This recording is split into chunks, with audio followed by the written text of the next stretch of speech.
Hello, hello. Welcome back to another one. Jess here from Jess Reads, and today I want to talk about my January wrap up. I'm a little late, but better late than never. Um, so first of all, in January, I decided that I was going to release I was just going to release myself. I wasn't going to be so strict in my TBR choosing. So I wasn't going to choose so many books for my TBR, for my structured TBR, because I was finding myself not dreading reading, but just really missing mood reading. And so I went ahead and told myself, you know what? Pick 5 books for your structured TBR. That's awesome. And then mood read the rest. We'll see what happens. Let me tell you what happened.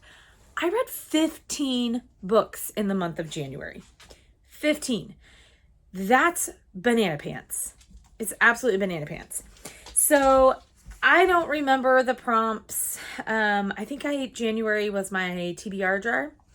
Honestly can't even remember. Anyway, I can't remember all of the prompts that I pulled and what books were what, but if I remember, I'll tell you. If not, we'll just guess. So I have my Goodreads up so that I can kind of chat about which books what my ratings were for each book. So we're going to start with the books I don't have in this pile. So a couple of them were audiobooks and one was a Kindle book and one I own physically, but my dad has it. So he has it right now. So the first one that we'll talk about is Expeditionary Force book 11, which is Brushfire. It's so hard to talk about these books because it's a series. And I don't want to give anything away. So basically, what I'll say is this. I rated this 4 stars. This whole series has been high 4 stars for me. If you've seen any of my later previous videos, you'll know they're all like 4 stars for me. I'm loving continuing the series. I took a little break from it in February, but I'm back to it in March. So Brushfire, 4 stars. If you've not tried the Expeditionary Force series and you like sci-fi and you kind of it's like space opera kind of, or space comedy. I don't know. There's some big important things that are happening in the books, but it's also there's moments of so much fun and hilarity. So Brushfire, 4 stars by Craig Allenson, and I loved it. The next book that I don't have on me is What Saves Us by Maggie Gates. This one I read on my Kindle. I saw it maybe on Larry Reads. Somebody had read it and it was like a super surprising love for them. They loved this book. So I was like, I'm going to try it. I'll link that channel down below, or I'll link that video down below. But I loved this book. So this book is about a guy and a girl. The girl is pregnant. She's going into single motherhood, and the guy is, I believe, a paramedic, or he's a firefighter. He's a firefighter.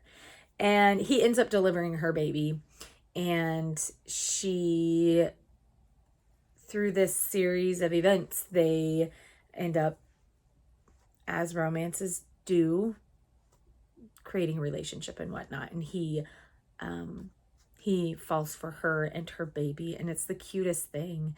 But this, I rated this 5 stars. I thought it was so good. I thought it was well written. The characters were well rounded. I really liked Maggie Gates's writing style. And it is small town, but it's not like obnoxious small town, if you know what I mean. So I really loved it. 5 stars for What Saves Us. And the last one that I don't have with me is Queen of Sorcery, the Belgariad 2 book. So this one I also rated 4 stars. It's a continuation in a series, so I won't go into too much, but this is like a quest-driven series. There is Belgarian or Garion who is on a quest, and has all of the people that are his supporting characters, his support staff, cast, however you say it. They're traveling with him, so this is a continuation of that story. It's fantastic. The whole series, the whole Belgariad series is wonderful. I'm gearing up to move into the Malorian, which is a spinoff of this. So yeah, this whole series was 4 stars for me as well. So Queen of Sorcery, 4 stars. Okay, moving on to the books that I have on hand. We'll start at the top. Ruthless Vows. This is the second in the this is the second to Divine Rivals. What is this called? Letters of Enchantment. This was a duology, so it ends here. I was surprised and also like pleasantly surprised with how this book came out. I had moments of genuine emotion in this book because if you like this series, if you liked Divine Rivals, then you are connected to the characters. You're connected to Rowan and Violet and what happens to them. And so this book, I thought Rebecca Ross did a great job tying up the series or the duology in this. I was surprised that there wasn't more about the war between the gods. I was surprised about that. But other than that, I'm not going to pick this book apart. I thought it was great. I loved the tension that was written in here between the characters and their circumstances. And I just loved everything about this. So this was another 5-star read for me in January. So that was this one. Let's see. The next one was Lightlark. So Lightlark, if you don't know anything about this, this is book 1. And I don't know if I'm not going to say it's a series, but I have book 1 and book 2. It could be a duology. I've not read the second book yet, so I don't know. And I've not looked it up. But this is book 1. And this is about a centennial kind of competition to save this this island. Basically, the magic is dying around the islands, and the rulers of each kind of territory come together every 100 years to compete to fulfill the prophecy, basically. And once the prophecy is fulfilled, then the magic is restored and all is well in the world. This book, I gave it 3 stars. Which is very average. That doesn't mean it was bad. It doesn't mean I didn't like it. It just meant it was a very average kind of read for me. There were some things in the book that frustrated me, some character development things, some pacing things, but overall, I really enjoyed this book, and I'm excited to get into Nightbane, which is the second one. But I did rate this 3 stars. It wasn't, to be fair, I read this right after I read this. So I don't know. If I reread this, which I could see myself rereading it, if I reread this, my rating could change potentially. So, but right now I'm standing at a 3 with this, and I would recommend it for sure. I liked it.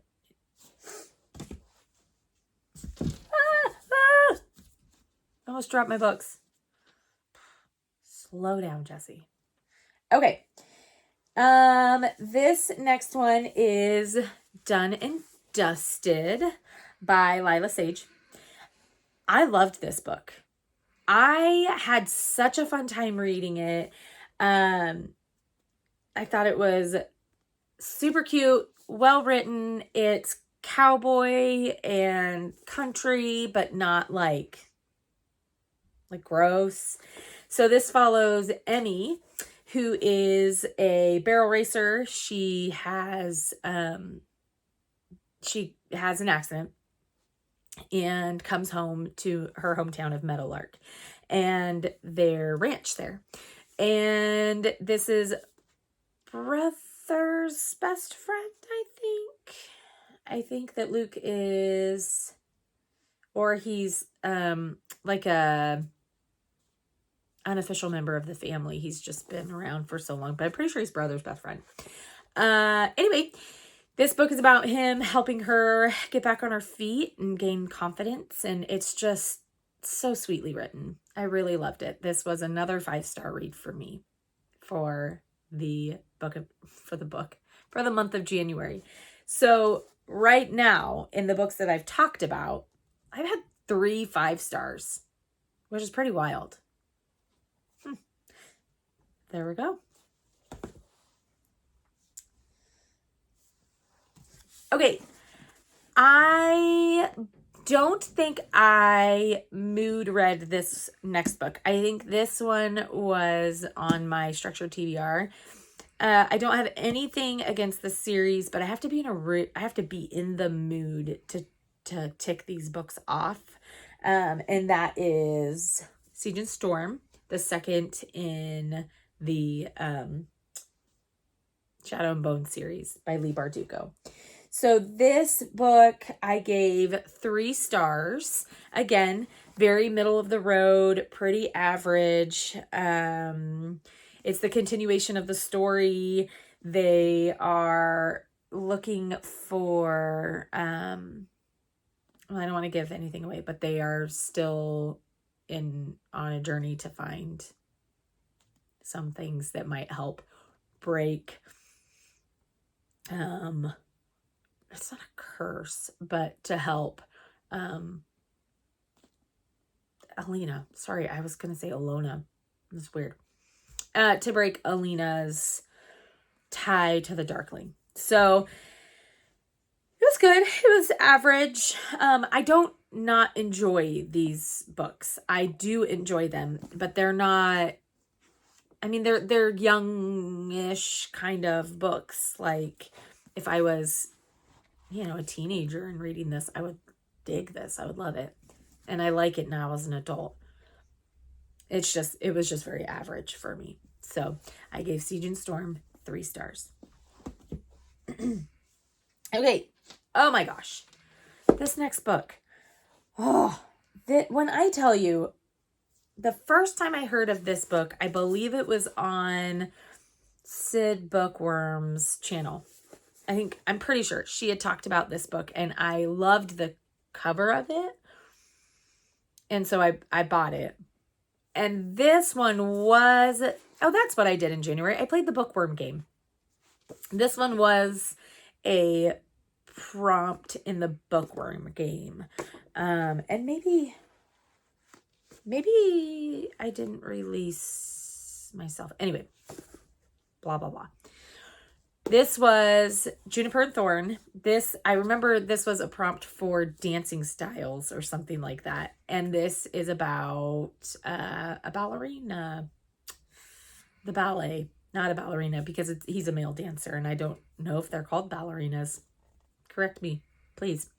So this is about a family, these sisters that are cursed, and they live with an overbearing, tyrannical father who claims that his magic is above all, and he is like the super wicked wizard. And these girls are trying to figure out how to live within this kind of family system and also be their own people. I was shocked by this book.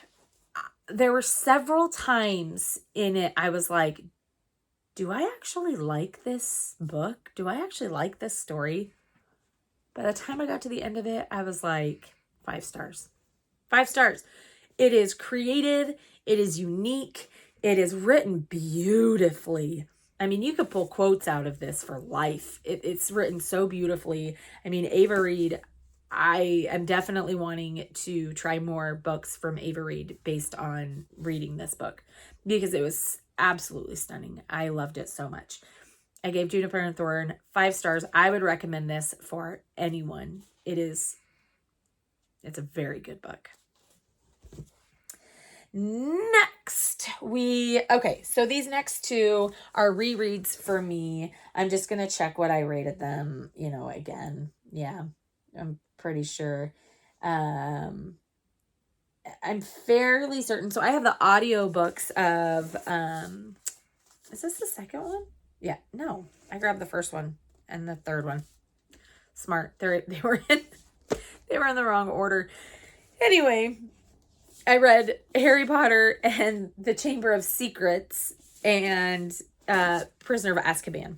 So I am just slowly chipping away at rereading these books. I haven't read the series fully through since I was a kid. And so I am wanting to reread them, but I'm listening to them this time around on an audiobook, and I'm really loving the narrator. And so when I got done with Chamber of Secrets, I just was like, I kind of just want to keep going. So I mood read Prisoner of Azkaban. These are 4 stars for me. I mean, say what you want about the author. These were written in a time where it's just deeply nostalgic to me, and I love these books. They make me feel cozy and nostalgic, and they just bring so many fond memories to mind. So I read Harry Potter 2 and 3 in January. These last 5 books, let me just double check and see if I rated them all the same or if they got different ratings from me. I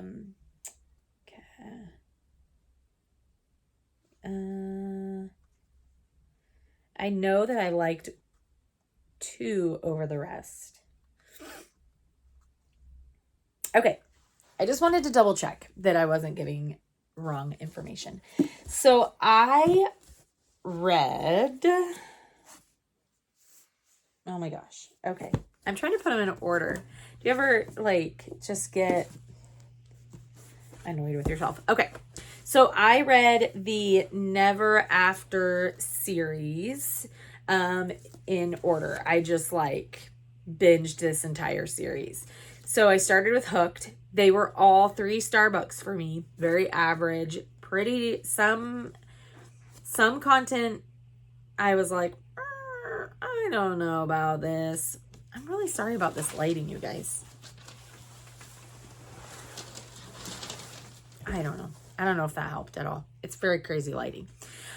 Out of the 5, so there's Hooked, Scarred, Wretched, Twisted, and Crossed.